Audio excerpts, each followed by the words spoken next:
Hello, Matthew here with freeprescriptionlenses.com, and I'm going to show you how I cut photochromic transitional lenses, or I can do it for any frame, but today I'm going to demonstrate on the RayBan 2132, the new WayFarer color 901L, which is the classic shiny black and the 55 eye size. So let me take it out of its original packaging. This is the RayBan case you will receive, the Italian leather RayBan case with the RayBan embossed onto the button. We got the frame on the inside, the RayBan cleaning cloth, and of course as RayBan sends it to me, it always puts a plastic sleeve on the left temple so the temples don't rub together during shipping. But if they think it's a good idea to put one on the left side, well, I'm going to put one on the right side when I ship to you. So we'll have twice the protection. So let me take that off for now. Take all this off. I'm going to take the original heavy glass G15 lenses out. I'm going to take these heavy glass lenses out. You can hear that. The problem with these, well, for one, it makes the frames twice as heavy. The weight of one lens is about the weight of this frame. So once you take out these heavy glass lenses, this frame is so much more comfortable than before. Plus, should you ever drop this frame, those glass lenses will shatter. I am going to put an unbreakable lens in there, lighter weight. Both these lenses together weigh about half of what one of these heavy glass lenses weigh. So I'm going to put your Italian frame into my Italian Santinelli. There it is, Santinelli, and that's up there, my warranty. The LE1000 patternless edger. So the stylus is now tracing the shape of the right lens, and then it's going to move over and trace the shape of the left. Here at freeprescriptionlenses.com, where everyone loves a bargain and no one is disappointed with quality. You buy the frame, and you get free, clear, single-vision prescription lenses or non-prescription fashion lenses, so you can rock these with any outfit. Glasses have never been more stylish. And for those who want to wear them, who don't wear prescriptions, I will cut non-prescription lenses to go into these frames. So let me set that down. I pulled up the shape onto the computer. If these were prescription, I'd put your pupillary distance in now, but they're not, so I'm just going to have it match the frames. This is a polycarbonate lens that I'm going to cut on the soft cycle, which means it just cuts a little bit slower. And this is a Xyle frame, which is an old school name for plastic, and I know from experience the 55 eye size cuts a little large, so I'm going to take it down in size so I can go through in one cycle because I got a lot to cover. It takes about 15 minutes. It's now 8:09 on Friday, May 16th. 72 degrees in my hometown of Durham, North Carolina, here in the dirty South. So I'm going to take a lens out of its protective sleeve. These are the polycarbonate photochromic gray lens with a good hard coating, scratch coating on there. We set that down there, and we take the second lens out from its protective sleeve, toss those away, and what I need to do is put this block on here while it's cutting. This is what's going to hold it in place in the lathe. So I need to put a little sticky pad on here. Believe it or not, they're made by 3M, the same people who make your Post-it notes. But I'm going to put that sticker on one side, peel off the tape to show the sticky side on that one, and I'm going to stick that onto the lens. I need to do the same thing for the second one. The black side is the sticky side. Stick that on there, pull the tape away. What do you know? It's black on that side now, making that one sticky. So I'm going to take your unbreakable lens, put it into my the Charles. I don't know it well enough to call it Chuck.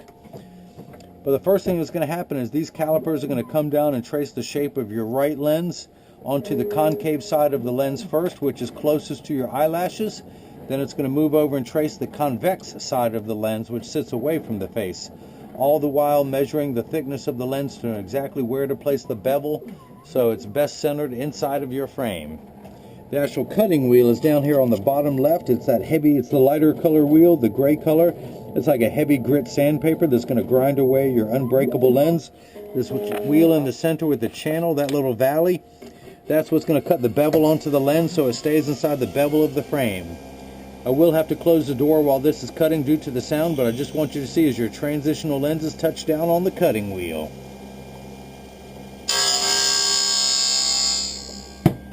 Now your lenses are polycarbonate.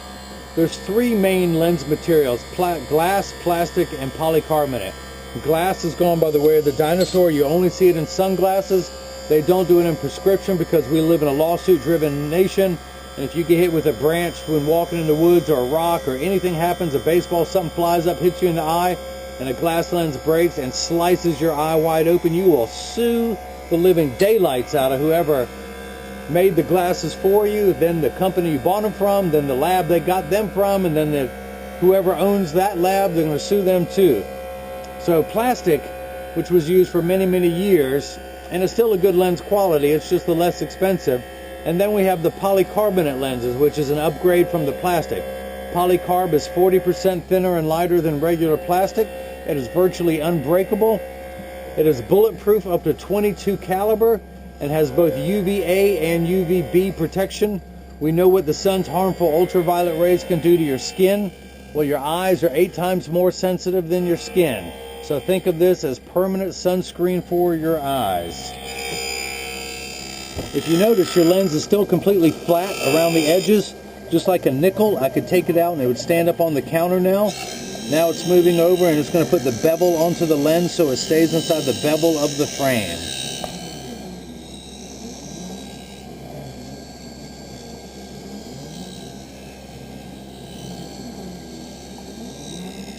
If you notice, there is water running in the background. Polycarbonate cuts dry where plastic and high index cut wet. It cuts dry up until just a moment. Some water jets will start to spray water onto the lens just to wash away any optical debris. And there we go. It's just cleaning the lens up. Although as soon as it comes out, I'm going to make more of a mess. But it's trying, you know, it's got to do its part. Feel good about itself at least.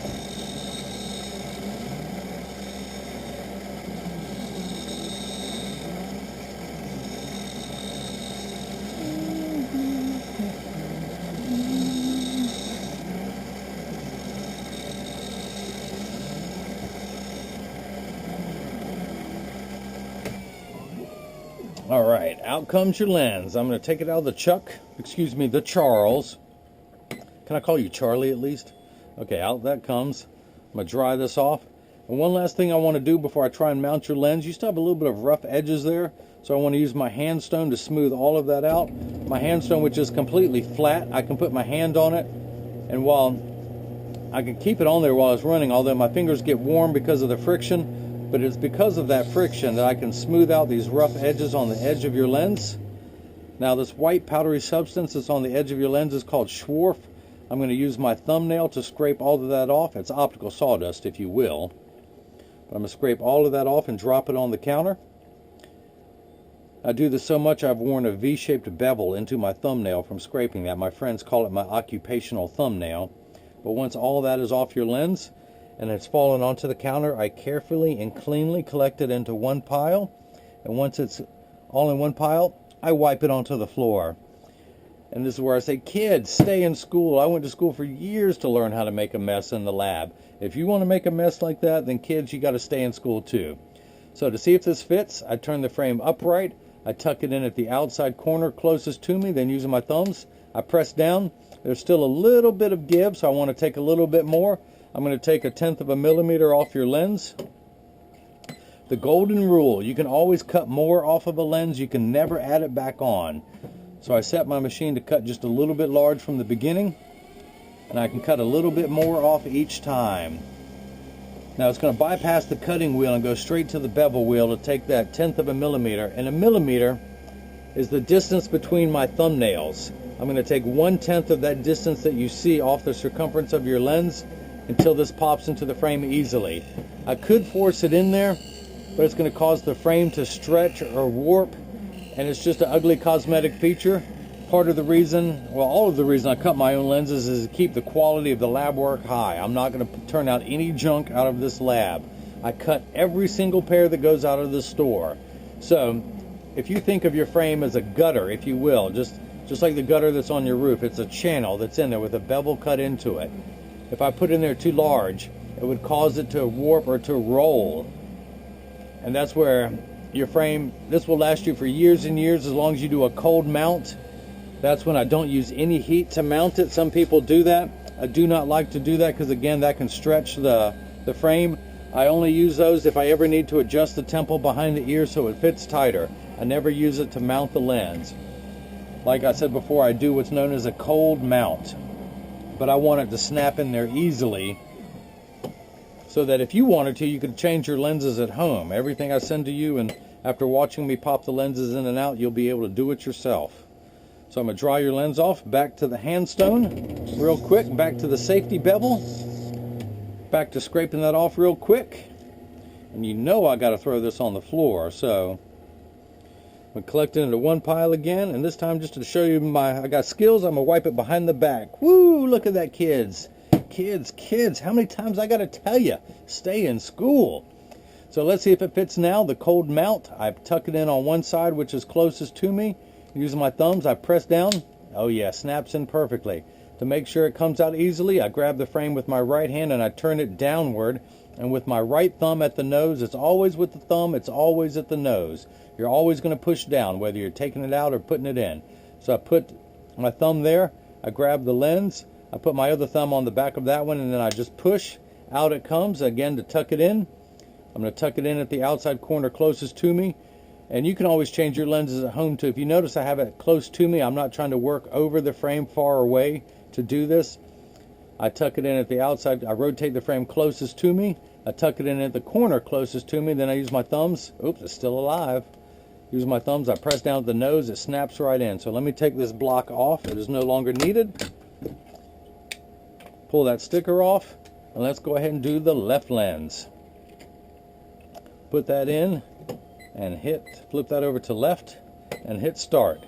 And just like before, the calipers are going to come down, but this time they're going to trace the shape of the left lens onto the concave side of the lens first, closest to your eyelashes, and then it's going to move over and trace the convex side of the lens. Hopefully you can see you get a better shot of the cutting wheel now. That lighter color wheel looks like a heavy grit sandpaper, or like 5 o'clock shadow on us guys when we wake up. Camera 1, camera 2, camera 1, camera 2.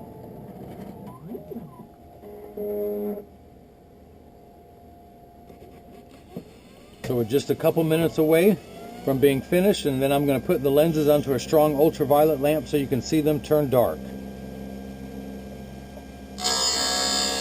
Close the door, and we're back in business.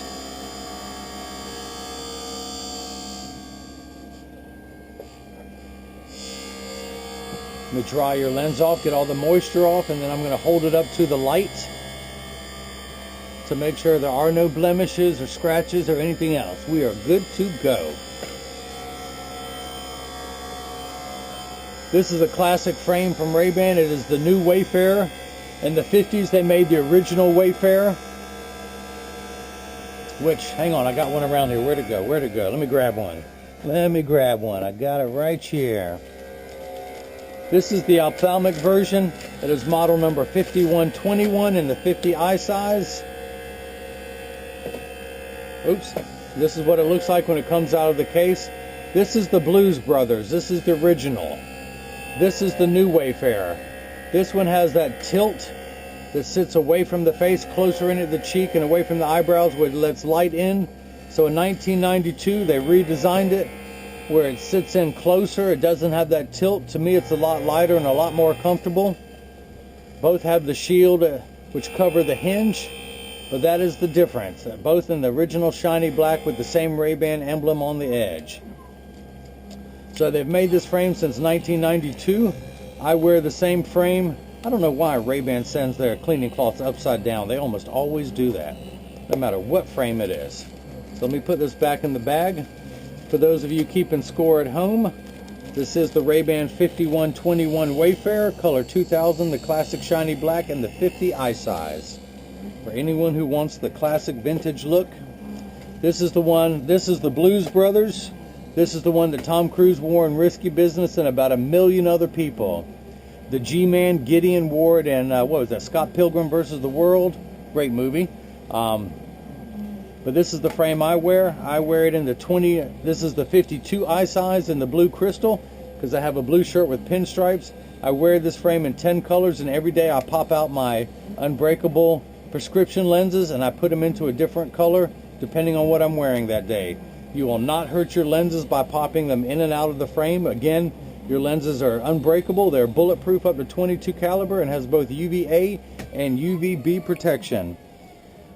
I also include one of my cleaning cloths. You're going to get the RayBan one that comes with the case, but I'm going to throw in one of mine with my phone number, website, all that stuff, so you can always reach me in the future. But I also include instructions on how to care for your case and cleaning cloth so it'll last you for years. I also include a photo request with every thing I ship in case you want your picture on the website. I was at my barbershops one day and I noticed he had pictures on the wall of people and all the heads he had cut. And I just thought that was a good idea, so I started taking pictures of people who came to pick up their prescription glasses from all my patients who would let me take their pictures. And I put them on a digital picture frame here in the office. Now I have about 4 or 5 of those digital picture frames, onto the floor. Each one with hundreds, if not thousands, of smiling faces on them. And since I am such a people person, but since I'm doing mail order now, I don't know, I can't associate with the person buying these, so that's why I put a photo request on the website, or that I send out so I can have your picture on the website. It just helps me identify with whoever's going to be receiving these. So in order to mount the left lens, I have it closest to me. I'm not trying to work over there. I have the frame turned upright. I turn it downward to take the lenses out. I have it upright because you're always going to push down with your thumbs. So I tuck it in at the outside corner, then use my thumbs. They snap in perfectly. Take this block off. And one thing I always do before I ship every frame, well, let me first inspect the lens to make sure it is perfect. Yep, good to go. So what I do is I make sure it's in standard alignment in a 3-point stance. The 3 points are 1, 2, and the bottom of the frame being 3. I put it on the counter to make sure there is no wobble. Now, 99% of all optical shops will do free adjustments if you need it. If these are too loose or too tight or one side is higher than the other, because 80% of people have one ear that's higher than the other, and I'm no exception. And of that 80%, 50% have one ear closer to the face than the other. So when I take mine off, mine wobble. So if you put these on and these are crooked, just stop by your local optical shop and they'll adjust them for you. It only takes about 30 seconds to a minute to adjust them. I'm going to flip it over on the counter, press down with both thumbs to make sure there is no wobble. I close each temple to make sure they overlap perfectly and the same amount of tension on each side. And that is it. So you can see your lenses now as they are clear. I'm about to activate them, meaning I'm going to put them in a strong ultraviolet lamp and turn your lenses dark. You can see how they are clear now. I'm going to actually turn them dark now. My little transitions box, which just has a strong UV light in there. Now, as you will see, all transition lenses take about 30 to 45 seconds to darken when you go outside. It's a little bit slower when you come back inside. It takes 45 seconds to a minute 15. And as you will also see, this is very important. Listen carefully. All transition lenses will turn dark on day 1. Give them 2 weeks. They're going to continue to darken every day for the first couple weeks until providing they're exposed to the sun. You can't just do it on day 1 and day 14 and expect them to get dark. But if you expose them to the sun every day for a couple weeks, they're going to keep darkening until they get to their final setting. After that, they will work for years with maximum performance. The only time they will not work is if you're behind the windshield of a traditional car. Your windshield blocks the ultraviolet rays that will damage your upholstery and cause your dashboard to crack. So that is the reason why they will not turn dark in a car. If you have a convertible or a motorcycle, they will darken, just not behind a traditional windshield. So again, you can see them as they darken. Don't freak out. They're going to continue to darken every day for the first 2 weeks if you were just paying attention. The other thing I want to mention is they are temperature sensitive, meaning they will get darker and cooler temperatures than hotter. Once it gets into the 90s, especially the upper 90s to triple digits, they just don't get as dark as they do when it's 80 and below. And of course, I like to remind everyone, when it's 100 degrees, you're miserable, your glasses are miserable. No one wants to work hard when it's that hot. So that is it. As I continue to babble on, they're going to continue to lighten. So that is it. Each lens comes with a great scratch protection, very hard scratch coating. So you have nothing to fear. Go ahead and live life, and these will live life with you. If you have any questions, just email me at freeprescriptionlenses@gmail.com or simply click the Contact Me button on the website. Hope you enjoyed watching the glasses being made, and everyone got the chance to see how I bring that love and feeling back to glasses. Thank you.